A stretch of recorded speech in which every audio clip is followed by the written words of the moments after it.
Pile సమస్యతో బాధపడుతున్నారా? ఇప్పుడు లేజర్ చికిత్సతో ట్రీట్మెంట్ రేంజ్ హాస్పిటల్స్ లో శాశ్వత పరిష్కారం. ఇప్పుడే సంప్రదించండి. నమస్తే, నేను Keshav. Welcome to Suman TV. Delimitation ఈ పదం గురించి ఈ మధ్య ఎక్కువగా చర్చ జరుగుతుంది. అలానే సౌత్ వర్సెస్ నార్త్ ఈ కాన్ఫ్లిక్ట్ కూడా డీలిమిటేషన్ ప్రధానమైనటువంటి కారణం. అసలు డీలిమిటేషన్ నియోజకవర్గాల పునర్విభజన ఏం చెబుతోంది? దీని ద్వారా ఎలాంటి పద్ధతులు అనుసరిస్తే దక్షిణాది రాష్ట్రాలకు న్యాయం జరుగుతుంది? ఈ అంశం పైన యనగంటి రవికుమార్ గారు ప్రత్యేకంగా అధ్యయనం చేశారు. తెలంగాణ ముఖ్యమంత్రి రేవంత్ రెడ్డి డీలిమిటేషన్ మీటింగ్కి అటెండ్ అయ్యేటువంటి సమయంలో ఆయనకి కొన్ని సలహాలు సూచనలు కూడా చేశారు. సో వీటి సారాంశం ఏంటి, దక్షిణాది రాష్ట్రాలకు న్యాయం జరగడానికి ఉన్నటువంటి మార్గాలు ఏంటి, ఒకసారి ఆయనతోనే విశ్లేషించేటువంటి ప్రయత్నం చేద్దాం. రవికుమార్ గారు నమస్కారం. నమస్కారం. డీలిమిటేషన్ గురించి ఇప్పుడు పెద్ద ఎత్తున చర్చ జరుగుతుంది. ఇప్పుడు జనాభా ప్రాతిపదికన లేదా ప్రోరేటా ఈ రెండింటి చుట్టూనే కథ అంతా నడుస్తుంది. అమిత్ షా గారు చాలా క్లారిటీగా చెప్పేశారు. సో నిర్ణయం అయితే ముందుకు వెళ్తారు, దానిపైన ఇంకా నిర్ణయం తీసుకోలేదు. ఏ కండిషన్స్ మీద మేము చేస్తాం అనేది. ఎందుకు ఇన్ని అభ్యంతరాలు ఎందుకు వస్తున్నాయి? ఏకంగా ముఖ్యమంత్రుల స్థాయి వ్యక్తులందరూ భేటీ అవ్వాల్సినటువంటి పరిస్థితి ఏమవుతుంది? ఇక్కడ మీకు ప్రధానంగా ఎప్పుడు పునర్విభజన 2026 వరకు మనకి 25 సంవత్సరాలు ఫ్రీజింగ్ ఉందండి. అంటే 76లో ఇందిరాగాంధీ 25 సంవత్సరాలు, అటల్ బిహారీ వాజ్పేయి 25 సంవత్సరాలు, అంటే 50 సంవత్సరాలు భారతదేశంలో పార్లమెంటు సీట్ల పెంపుదల నిలుపు చేస్తూ ఇచ్చిన రాజ్యాంగ సవరణ 26తో పూర్తవుతున్న నేపథ్యంలో బీజేపీ నూతన పార్లమెంటు భవనం కట్టినప్పుడే 1 లీక్లు ఇవ్వటం జరిగింది. ఇది పార్లమెంటు సభ్యుల సంఖ్య 888 ఉంటుందని, 850 ఉంటుందని ఇవ్వటం జరిగింది. తదనంతర పరిణామాల్లో ఇటీవల 2021లో జరగాల్సిన సెన్సెస్ని కోవిడ్ కేవలం మనకి 20లో ఒక 3 నెలలు, 2021లో ఒక 3 నెలలు వచ్చింది. అంటే 6 నెలలు మినహాయించి మనకు కోవిడ్ లేదు. ఈ 5 సంవత్సరాల్లో సెన్సెస్ అనేది 1931, 81 నుంచి ఇప్పటి వరకు ప్రతి 1వ సంవత్సరంలో జరిగే దశాబ్ద కాలంలో ఇంతవరకు జరగలేదండి. దాన్ని ఇప్పుడు జరిపించి 26 మార్చికి డిక్లేర్ చేసి అప్పుడు జనగణ పునర్విభజనకు వెళ్ళాలనేది బీజేపీ. పునర్విభజనకి వెళ్ళడం అనేది ఖాయం అన్నారు, కానీ అభ్యంతరాల విషయంలోనే బీజేపీ అసలు ఏం లేదు, ఆలు లేదు, చూలు లేదు, అప్పుడే మీరు పేరు పెడతారు, రెడీ అవుతున్నారని విమర్శిస్తున్నారు. అదే వాళ్ళు అనటంలో కూడా తప్పు లేదండి. అది కూడా నాకు సహేతుకంగానే అనిపించింది, వారి విమర్శ కూడా.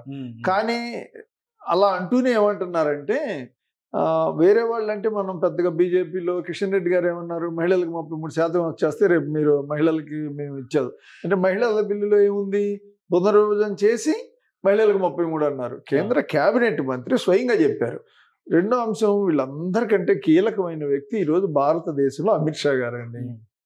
ఆయన ఏం చెప్పారు, ప్లస్ సెన్సెస్ ఆయన కిందే ఉంటుంది, ఈ పార్లమెంట్ సీట్ల పెంపుదలకు సంబంధించి హోంశాఖ ఇనిషియేట్ చేస్తుంది, ఇవన్నీ ఉంటాయి. కాబట్టి ఆయనే ఏం చెప్పారు, కోయంబత్తూరులో ఈ దక్షిణాదిలో ఇలా జరుగుతుంది, మీకు సీట్లు తగ్గవు, ఆన్ రికార్డ్ ఆయన చెప్పారు, సీట్లు మీకు తగ్గవు, ప్రోరేటా ప్రకారం పెంచుతాము అన్నారు. అంటే ఈ ప్రోరేటా అనే పదం ఒక లాటిన్. ఈ పదం ఏంటి, ప్రోరేటా పర్సంటేజీ, ప్రోరేటా అని ఏది పెట్టినా కూడా వాళ్ళు ఏ విధంగా సెన్సెస్సా ఇదా అని క్లారిటీ ఇవ్వలేదు. సెన్సెస్ వెళ్ళినా ప్రోరేటా వెళ్ళినా దక్షిణాదికి ఇప్పుడున్న 24% 543 సీట్లలో పార్లమెంటులో దక్షిణాది వాటా 5 రాష్ట్రాలు, ఒక కేంద్రపాలిత ప్రాంతం, చిన్న రాష్ట్రంతో కూడిన పుదుచ్చేరితో 130 స్థానాలు ఉన్నాయి. అంటే 24 పాయింట్ చిల్లర వాటా మనకు ఉంది. ఈ వాటా దక్షిణాదికి ఉంటుందా లేదా అనేది ఒకటి. రెండోది, కొన్ని హిమాచల్, పంజాబ్, కొన్ని రాష్ట్రాలు కూడా జనాభా, ఉత్తరాది రాష్ట్రాల్లో లేకపోతే కొన్ని రాష్ట్రాలు ఏవైతే జనాభా ఫర్టిలిటీ రేట్ని తగ్గించి ఆ రోజు కేంద్రంలో 70-80 దశకంలో జనాభాని నియంత్రణ ప్రోత్సహించి లిటరసీ రేట్ని పెంచి ఇవన్నీ అమలు చేయండి మీరు అని చెప్పి కేంద్రం చెబితే అమలు చేసిన రాష్ట్రాలు ఏవైతే ఉన్నాయో వాళ్ళందరికీ ఈరోజు ఈ విధమైన శిక్ష కరెక్ట్ కాదు మీరు చెప్పిన దానికి అనేది వీళ్ళు తెస్తున్న వాదన అండి. రైట్, మీరు ఒక డేటా ఇచ్చారు. ఆ డేటా ప్రకారం చూస్తే ఇది డీలిమిటేషన్ సంబంధించిన లెక్క, సౌత్ వర్సెస్ నార్త్, అది కూడా బీజేపీ లీడ్ స్టేట్స్ లేదా జనాభా నియంత్రణ పాటించినటువంటి రాష్ట్రాలు, పాటించిన రాష్ట్రాలు, పాటించని రాష్ట్రాలు. సో ఏంటి ఇది, ఎగ్జిస్టింగ్ సీట్స్ 130 ఒక లెక్క చెప్పారు. ఒక లెక్క అంటే ఇది ఆంధ్రప్రదేశ్ 25, తెలంగాణ 17, కర్ణాటక 28, ఆంధ్రప్రదేశ్ 25, తెలంగాణ 17, కేరళ 20, కేరళ 20, పుదుచ్చేరి 1 స్థానం, అంటే 130 స్థానాలు మనకున్నాయి. అంటే ఈ దక్షిణాదిలో ఈ 130 స్థానాల్లో ఆ రోజు పాపులేషన్ చూస్తే కూడా మీరు 24.3% ఉందండి జనాభా. 24% ఉంది. ఇప్పుడు జనాభా వచ్చేసేటప్పటికి 2024 మన అంచనాలు అంటే మా ministry of health and family welfare government of India వాళ్ళు బర్త్ అండ్ డెత్ రిజిస్ట్రీ ఆధారంగా ఎవ్రీ ఇయర్ డేటా ఇస్తారు. దాని ప్రకారం చూస్తే ఇప్పుడు జనాభా 19.8% తగ్గిపోయింది.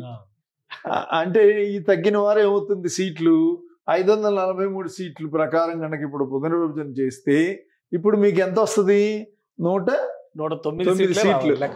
ఎన్ని వస్తాయి అంటే నష్టం ఎంత, దాదాపు 21 సీట్లు. జనాభా ప్రకారం చేస్తే సీట్లు పెంచలేదు అనుకుందాం. ఒకవేళ సీట్లు పెంచారు అనుకోండి, సీట్లు పెంచినప్పుడు మీకు తమిళనాడుకి అంటే 850 సీట్లు అని చెప్పి ఇప్పుడు చెప్తా ఉన్నారు కదండి. 850 సీట్లు అనుకున్నప్పుడు లేదా మనకి పాపులేషన్ ఆ రోజు ఒక పార్లమెంట్ స్థానానికి 10.5 లక్షలు ఉందండి. ఇప్పుడు మనకి యావరేజ్ పార్లమెంటు వచ్చేసి 20 లక్షల చిల్లర వస్తుంది. ఇప్పుడు దాని ప్రకారం చూసుకుంటే అంటే వాళ్ళు ఇచ్చిన పర్సంటేజ్ ప్రకారం చూసుకుంటే మనకి లెక్క ఒక క్యాలిక్యులేషన్ ప్రకారం తమిళనాడుకి 46 అవుతాయండి, కర్ణాటక 40 సీట్లు అవుతుంది, 40, ఆంధ్రప్రదేశ్ 32, తెలంగాణ 23, కేరళ 21, ఒక్క సీటే పెరుగుతుంది. పుదుచ్చేరి 1, 2 చేస్తారా 3 చేస్తారా అనేది అది ఆ రోజు పార్లమెంట్ నిర్ణయం తీసుకుంటుంది. అదే మీరు ఈ రాష్ట్రాలు దీన్ని ఉత్తరప్రదేశ్ అంటే మీకు 80 నుంచి ఎన్ని అవుతున్నాయండి, 140 అవుతున్నాయి. బీహార్ ఎన్ని అవుతున్నాయి, 40 నుంచి 75 సీట్లు. మధ్యప్రదేశ్ ఎన్ని అవుతున్నాయండి, 51. రాజస్థాన్ 48, 25 నుంచి 48 అవుతుంది, అంటే దాదాపు రెట్టింపు. గుజరాత్ 26 నుంచి 42 అవుతుంది. ఇప్పుడు ఉన్నాయి ఏంటంటే 200. ఎందుకు పెరుగుతుందండి, 356 సీట్లు. అంటే ఎంత డిఫరెన్స్, 156 సీట్లు. ఇక్కడ దక్షిణాది చూడండి 32 సీట్లు పెరుగుతుంది. అంతకుముందు డిఫరెన్స్ ఎంత ఉందండి, ఈ 5 రాష్ట్రాలకి దక్షిణాదికి 130, 200 అంటే 70 సీట్లు. ఇప్పుడు డిఫరెన్స్ ఎంత అవుతుందండి, 356 మైనస్ 162. ఎంత, అది కూడా అంతే వస్తుంది, ఆల్మోస్ట్ 180 సీట్ల దాకా వస్తుంది. అంటే ఇప్పుడు రెట్టింపు నంబర్ గేమ్. అంటే ఇప్పుడున్న డిఫరెన్స్ ఏదైతే ఈ 5 ఉదాహరణకు మనం తీసుకున్న ఈ 5 రాష్ట్రాలు, ఆ 5 రాష్ట్రాలకు తీసుకున్నాం. దక్షిణాదిలో ఉన్న 5 రాష్ట్రాలు ఉత్తరప్రదేశ్, బీహార్, మధ్యప్రదేశ్, రాజస్థాన్, గుజరాత్తో కూడిన జనాభా నియంత్రణ చేయని, సరే ఇప్పుడంటే రాజకీయంగా బీజేపీ ఉంది, రేపు ఇంకో పార్టీ ఉంటుంది, నిన్న ఇంకో కాంగ్రెస్ పార్టీ ఉంది, అది పక్కన పెడదాం. జనాభా నియంత్రణ చేసిన రాష్ట్రాల మధ్య తేడా చూస్తే అప్పుడు 70 సీట్లు ఉంది. ఈ 70 సీట్లది ఇప్పుడు రెట్టింపు అవుతుంది, దగ్గర 150, 140 సీట్లు తేడా వస్తుంది.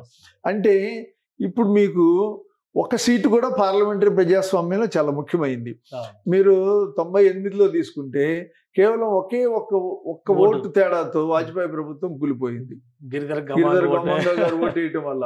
అంటే ఇప్పుడు మనకి ఇప్పుడు ప్రపోర్షన్ టు ద పాపులేషన్ లేదా రోరేటా ప్రకారం ఇచ్చినప్పుడు మనకి ఏమవుతుందంటే నంబర్ డిఫరెన్స్ భారీగా పెరుగుతుంది. ఇప్పుడు మనకున్న 24% ఉండదు, 19కో 18కో పడిపోయింది అనుకోండి, ఆ పర్సంటేజ్ పెరుగుతుంది వాళ్ళకి. పెరిగినందువల్ల రాజకీయంగా చాలా నష్టం ఉంటుంది. కానీ ఒకటంటే బీజేపీ నాయకులు చెప్తున్నటువంటి మాట ఏంటంటే తగ్గేటువంటి అవకాశం లేదు, సీట్లు కంపల్సరీ పెరుగుతాయి అంటున్నారు. అంటే ఇప్పుడు పెరగడం, భారీగా పెరగడం, ఈ రెండింటి మధ్య డిఫరెన్స్ ఉంటుంది. ఇప్పుడు సుమన్ టీవీ కేశవ్ గారు మీ ప్రోగ్రామ్ రేటింగు, నా పక్క ప్రోగ్రామ్ అయిన రేటింగు సమానంగా ఉంటాయి. ఈరోజు రేపు పెరిగేటప్పుడు ఏమైంది, మీకు 60 పెరుగుతుంది, పక్కన ఉన్న నాకు 20 పెరుగుతుంది. అంటే డిఫరెన్స్ ఉండట్లేదు. ఇప్పుడు సమానంగా ఉన్నాం, ఇద్దరికి పెంచుతారు, తగ్గో నాకు, కానీ పెరిగే దగ్గర మీకు ఎక్కువ పెరుగుతుంది. పెరిగినందువల్ల పార్లమెంటరీ డెమోక్రసీలో నెంబర్ కీలకం కదా, ఈ నెంబర్ డిఫరెన్స్ ఇబ్బంది పెడుతుంది. సో ఈ డేటా ప్రకారం ఇప్పుడు మీరు చెప్పిన పర్సంటేజెస్ ప్రకారం చూస్తే వేరియేషన్ భారీగా ప్రభావం చూపించేటువంటి అవకాశం, డెవలప్మెంట్ విషయంలో కానీ, గవర్నమెంట్ ఫార్మేషన్ విషయంలో కానీ, సెంట్రల్ గవర్నమెంట్ డిసైడ్ చేసేటువంటి విషయంలో కానీ, ఈ డేటా ప్రకారం మీ ఎగ్జామిషన్స్లో ఏది కరెక్ట్ అని చెప్పి అనుకోవచ్చు? అంటే మనం కూడా విశాల దృక్పథంతో ఆలోచించాలండి. అంటే ఏమంటారంటే ఇది ఈరోజు ఒక 5 సంవత్సరాల కాల పరిమితికి ఉండేది కాదు. 71లో చేసింది 50 సంవత్సరాల పాటు ఉంది. ఇప్పుడు చేసేది ఇంకొక 25, 35, 55 చెప్పలేము. కానీ సహేతుకంగా ఉండాలి. ఇప్పుడు ఆర్థిక వనరులు దక్షిణాది 36% జీడిపిలో ఆదాయంలో వాటా ఇస్తుందండి ఈ 5 రాష్ట్రాలు. సీట్లు మనకి 24% ఉంది. మన సీఎం రేవంత్ రెడ్డి గారు మాకు 33% వాటా ఇవ్వాలి, సీట్లో మేము 36% ఆదాయం ఇస్తున్నాం. పంజాబ్ ముఖ్యమంత్రి గారు ఏమన్నారంటే ఆయన మేము 90% స్వాతంత్ర సమరయోధులు, యుద్ధంలో ఉండేవాళ్ళు మా వాళ్ళే అన్నారు ఆయన. ఇట్లా భిన్న వాదనలు వస్తాయి. కానీ ఏదైతే మనకి 80,000 ఉన్న లక్షద్వీపులు కూడా ఒక పార్లమెంట్ స్థానం ఉంది. ఏంటి, స్టేట్కి ఒక ఎంపీ ఉండాలి, ఐడెంటిటీ ఉండాలి. సో అలా చూసినప్పుడు కేంద్ర పాలిత ప్రాంతాలు, రెండోది నార్త్ ఈస్ట్లోని అస్సాం మినహా మిగిలిన రాష్ట్రాలకు మీరు 1 సీటు 2 సీట్లు ఎలా కేటాయించారో జనాభాతో సంబంధం లేకుండా దక్షిణాది రాష్ట్రాలకు కూడా ఏవైతే ఆదాయం సమకూర్చి జనాభా నియంత్రణ మీరు చెప్పినట్టుగా అమలు చేసి, అలాగే ఆదాయం కేంద్రం నుంచి పొందే వాటా కూడా ఇక్కడి నుంచి ₹1 వెళితే ఉత్తరప్రదేశ్ బీహార్కి ₹6 వెళ్తుంది, బీహార్ రూపాయి ఇస్తే ₹6 వస్తుంది, అలాగే ఉత్తరప్రదేశ్కి ₹3 వస్తుంది. అదే దక్షిణాది నుంచి ₹1 వెళ్తే తెలంగాణకి, తమిళనాడుకి 24, కర్ణాటకకి 28 పైసలు, మన ఆంధ్రప్రదేశ్కి 42, మన తెలంగాణకి 40 వస్తుంది. అంటే ₹1 కూడా రావట్లే ఇక్కడ. అక్కడే ₹2కి 2, 3.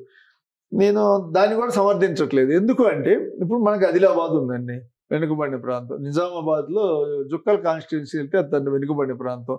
జహీరాబాద్ వెనుకబడిన ప్రాంతం. నిన్నటి వరకు కొండంగల్లో వెనుకబడిన ప్రాంతం. వీటన్నిటిని ఆదుకోవాలి.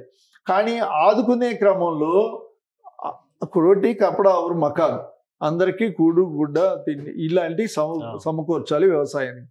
కానీ ఉత్తరాదిని ఏమైంది, ఈ విధంగా చేయకుండా కొంత ఆధిపత్య ధోరణితో నిధులు దుర్వినియోగం అంటే ఎట్లా, 1,20,000 కోట్లు పెట్టి అహ్మదాబాద్ టు బాంబే ఒక బుల్లెట్ రైలు అన్నారండి.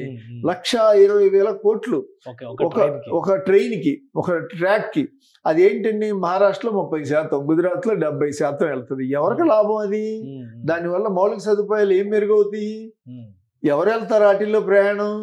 మోడర్న్ ఇన్ఫ్రాస్ట్రక్చర్ అభివృద్ధికి వెళ్ళాలంటే ఇట్లాంటి కొత్త కొత్త పథకాలను ఇప్పుడు 1,20,000 కోట్లు ఇన్ఫ్రాస్ట్రక్చర్ మామూలు ట్రైన్ రూట్ వేసారనుకోండి, మీకు ఎంత లాభం? అది ప్యాసింజర్స్ వెళ్తారు, ఇక్కడెక్కడ ఉన్న స్థానిక ఉత్పత్తులు వెళ్తాయి, ఎక్కడికి మార్కెట్ ట్రైన్ రూట్లో వెళ్తాయి, అన్నీ జరుగుతాయి.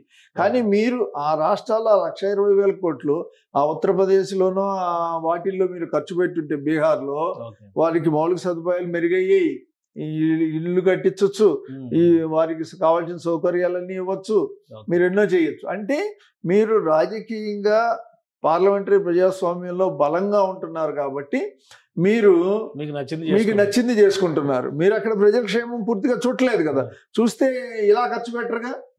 కానీ ఇప్పుడు విధి విధానాలను ఫైనల్ చేయడంలో ఎటువంటి మార్గాల్ని అనుసరించడానికి అవకాశం ఉంది, లేదా ఓన్లీ జనాభా ప్రాతిపదిక అనే కన్క్లూజన్ ఎక్కడైనా ఉందా? ఎందుకు ఇంత వ్యతిరేకత వస్తుంది? జనాభా ప్రాతిపదికే రాజ్యాంగం చెప్తుందండి. ఇప్పటి వరకు జరిగింది 3 నియోజకవర్గాల పునర్విభజనలో 51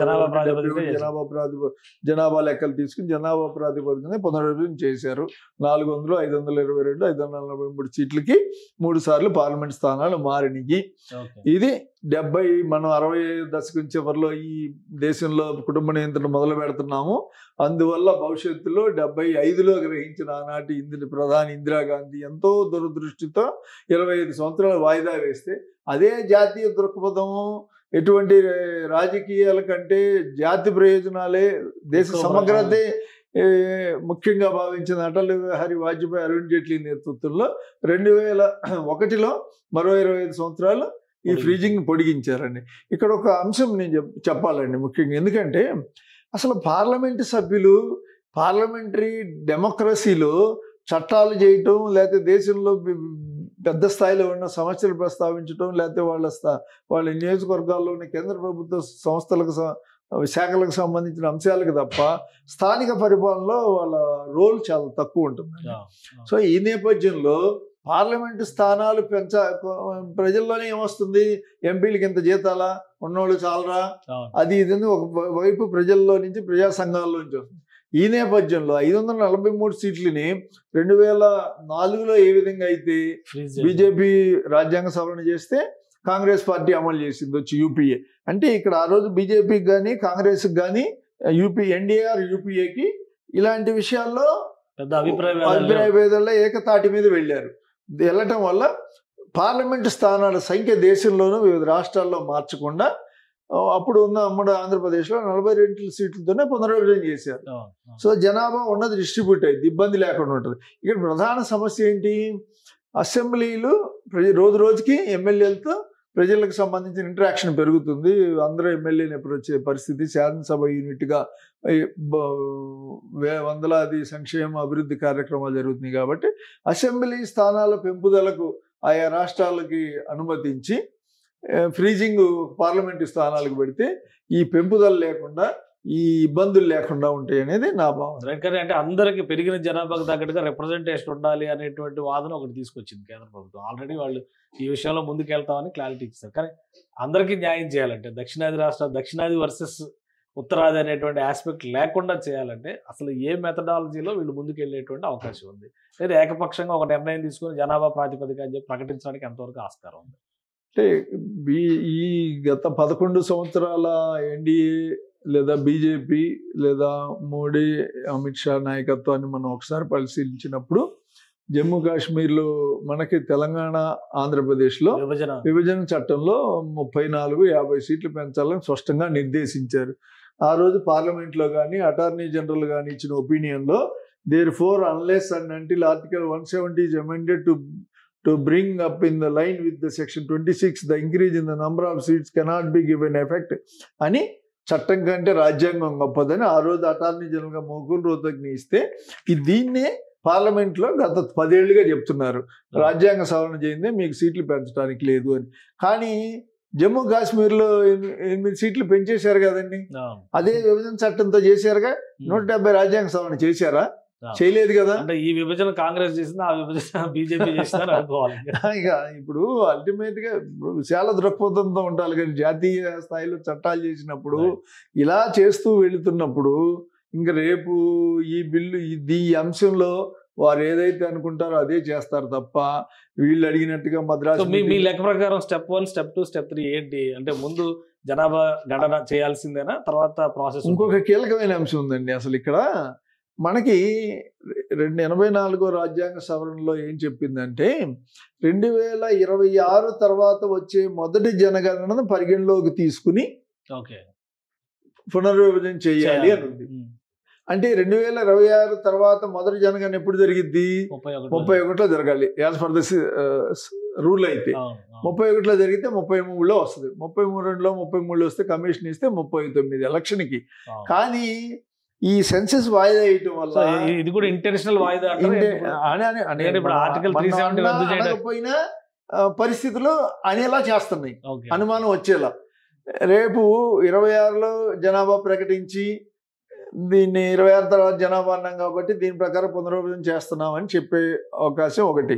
రెండోది లేదు, రాజ్యాంగ సవరణ చేసి కాశ్మీర్లో ఏదైతే 26 కాశ్మీర్లో ఏం పెట్టారు, 26 తర్వాత వచ్చే సెన్సెస్ కదా, సీట్లు పెంచడం ఒక అంశం అయితే డిలిమిటేషన్ 31 సెన్సెస్తో కదా. వాళ్ళు ఏం పెట్టారంటే 2011 census be constructed as a reference to the 11th census అన్నారు. అలాగే ఒక రాజ్యాంగ సవరణ చేసేసారు అనుకోండి, ఇప్పుడు బై సభల్లో ఫుల్ మెజారిటీ కదా, కాదనేది ఎవరు లేరు.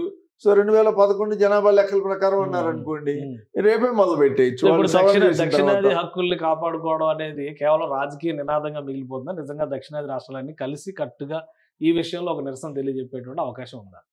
ఇది ఈ రోజుది కాదు కాబట్టి భవిష్యత్ తరం కూడా అరే వీళ్ళు ఇట్లా దారుణంగా చేశారు, వీళ్ళు పట్టించుకోలేదు, వాళ్ళు కావాలని చేయకపోవచ్చు, వాళ్ళు ఉన్న రాజ్యాంగం ప్రకారం ఉపయోగించారు. దాన్ని తప్పుపడతాం కంటే మన హక్కులను సాధించుకోవడంలో మనకు ఉండాలి కదా. ఇప్పుడు దానికి ఢిల్లీలో -1-2 డిగ్రీలు చలిలో రైతులు వచ్చి 3 రాష్ట్రాల నుంచి పోరాటం చేసి అంత పటిమ చూపిస్తే ఢిల్లీలో రైతు చట్టాలనేవి కేంద్రం రద్దు చేయగలిగి ఆపగలిగింది ఎంతో కొంత. ఇక్కడ ఊరికే ఎక్కడెక్కడ కూర్చొని మాట్లాడుకుని ఎక్కడెక్కడ 2 మీటింగులు పెట్టుకుంటే ఇది అయ్యే పని కాదు. పూర్తి స్థాయిలో దక్షిణాది రాష్ట్రాల్లో ప్రజలందరూ రోడ్ల మీదకి రావక్కర్లా, దీన్ని వేరియస్ ప్లాట్ఫామ్స్ మీద దీన్ని రైజ్ చేసి పార్లమెంట్లో పార్టీలకు అతీతంగా పనిచేసినప్పుడు కొంత కేంద్రం ఆలకించి దీనికి కనీసం మనకున్న 24% అనేది తగ్గకుండా మెయింటైన్ చేసే అవకాశం ఉంటుందని నేను అనుకుంటున్నాను. రైట్. థ్యాంక్ యూ రవి గారు. ఇది డీలిమిటేషన్కి సంబంధించి కేంద్ర ప్రభుత్వం అనుసరిస్తున్నటువంటి విధానం, రాజ్యాంగ పరంగా ఉన్నటువంటి వెసులుబాట్లు, అలానే ఉత్తరాదిలో బీజేపీకి ఉన్నటువంటి పట్టు, ఇక ఉభయ సభల్లో లభించినటువంటి ఆధిపత్యం, ఇవన్నీ కలిపి దక్షిణాది కొంప ముంచేలా ఉన్నాయని రవికుమార్ గారు విశ్లేషిస్తున్నారు. దీనిపైన కలిసికట్టుగా పోరాటం చేయకపోయినా రాజకీయ ప్రయోజనాల కోసం పార్టీలుగా విడివిడి ఫోరంల పైన మాట్లాడినా ప్రయోజనం ఉండదు. ఉద్దేశపూరితంగా జరుగుతున్నట్టుగా కొన్ని అంశాలను బట్టి గమనిస్తే కనిపిస్తున్నాయి. ఆ అంశాలని అడ్డుకోవాలంటే కనుక దక్షిణాది రాష్ట్రాల మధ్య ఐక్యత అవసరమని చెప్పని విశ్లేషిస్తున్నారు. ఇది special discussion. Keep watching. Suman టీవీలో మీ పర్సనల్ అండ్ బిజినెస్ ప్రమోషన్స్ కోసం కింది నెంబర్కి కాంటాక్ట్ చేయండి.